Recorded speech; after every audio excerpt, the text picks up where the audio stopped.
A new set of documents allegedly taken from the personal computer of Nancy Pelosi have been released by the hacker Guccifer 2. We've covered some of those releases in the past.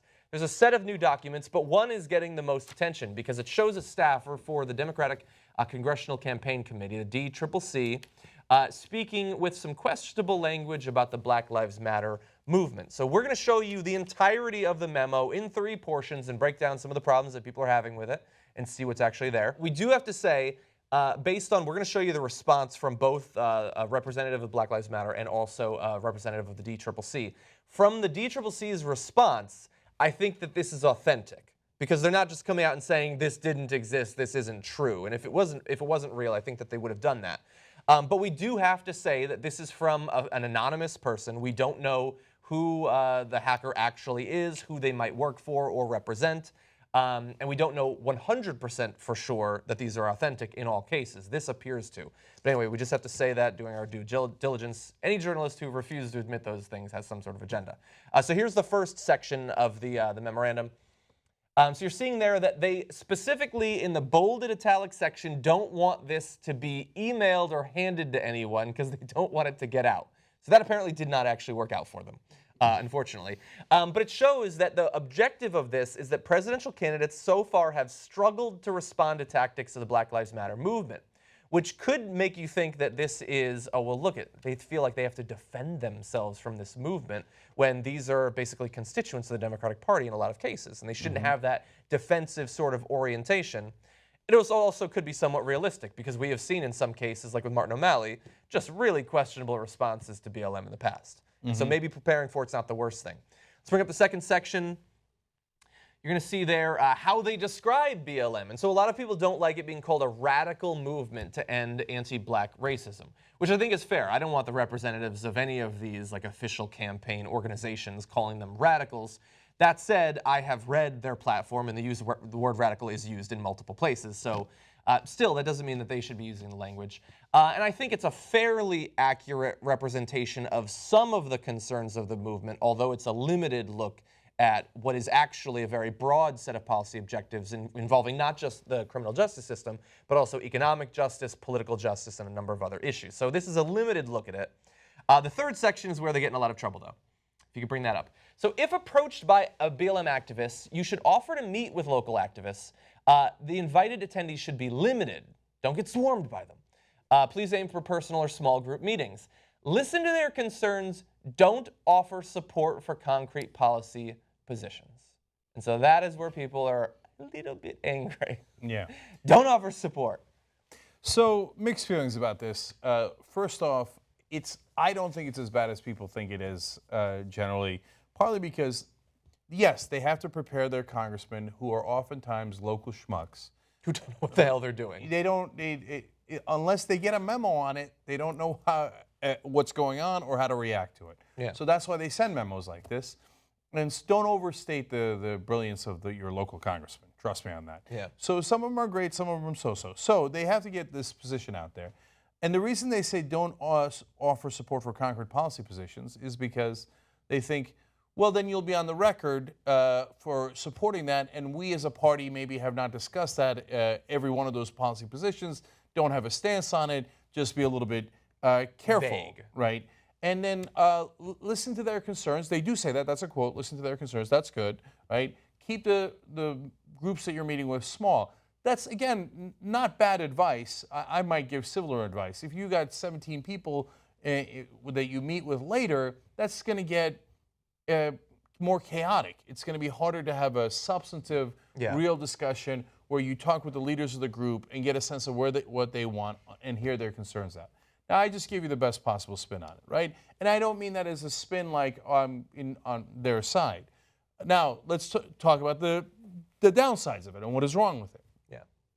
I think framing a movement that is nominally on your side of the fence as radical is terrible, okay?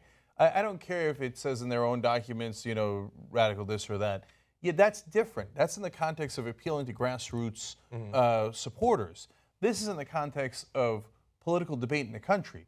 And if you think your own side is radical, well, it's not going to be a big surprise that you go towards Republicans and don't support your own side. Yeah, they mean, I think, in the document that their goals are radical because they're about reshaping very big, long-standing institutions in the economy and politics. If you simply call them radical, we know how that's used in the media. That's used to mean, oh, I mean, I guess you could listen to them, but they don't represent anything. It's a very different use of the same word. And finally, I think that going back to don't offer support for policy positions, the downside of that obviously is, whoa, we don't want to help these guys too much, right? Yeah. So take it easy. Let's hear things out. Let's get committees on it, and hopefully people forget in a couple of years. They don't like being put in a position where they have to defend progressive positions. That is not what the Democratic Party likes, which really goes to the core of this.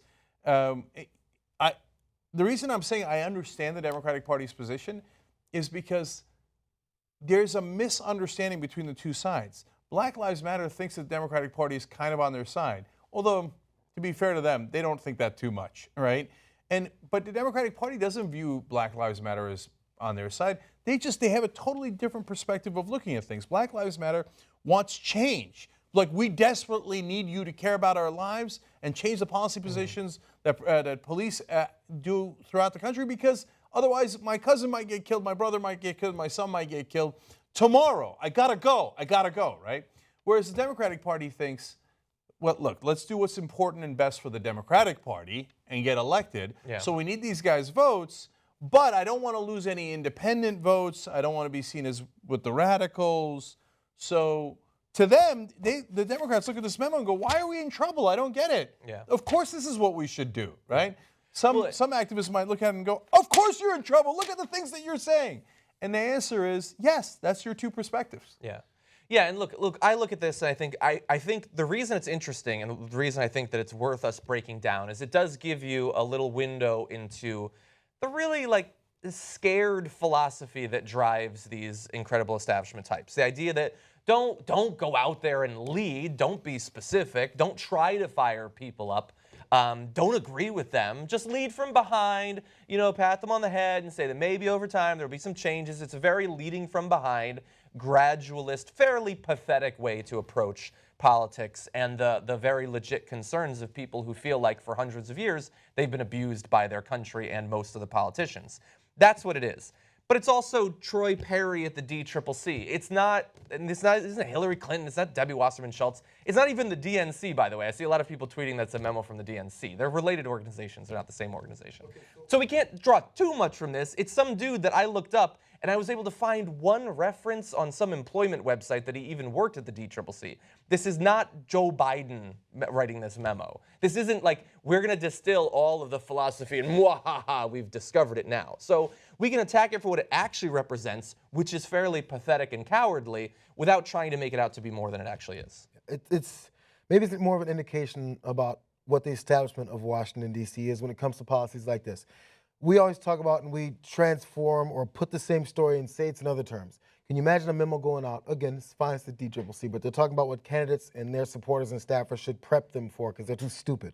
So once they do it, say this is an immigration issue. So you tell immigrants, we're worried about what you're going through, but at the same time, don't give them any concrete policy positions. That's what Donald Trump has been doing. Mm-hmm. He has the radical policy positions, and after he has to answer for them, he says, I didn't really mean it. So it's a weak position because you're afraid of what you have to answer back to your constituents. He has to answer back to the racists that he's been riling up, so he can't really have a policy that has anything to do with anything positive for immigrants.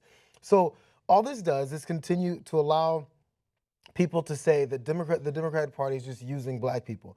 The way to stop getting that argument to get progressed is to stop using black people. It's pretty fucking simple. Mm-hmm. So outside of just giving lip service, this is a memo that says, hey, give lip service. That's what we're really good at doing. Maybe do something else about it. Or, we talk about the transformation of Obama and Hillary Clinton on gay rights. It didn't come around until it wasn't burdensome anymore for them to have policies against gay rights. So again, you have to start with, we always talk about starting from the bottom up, but the problem is the bottom up is always the least amount of power.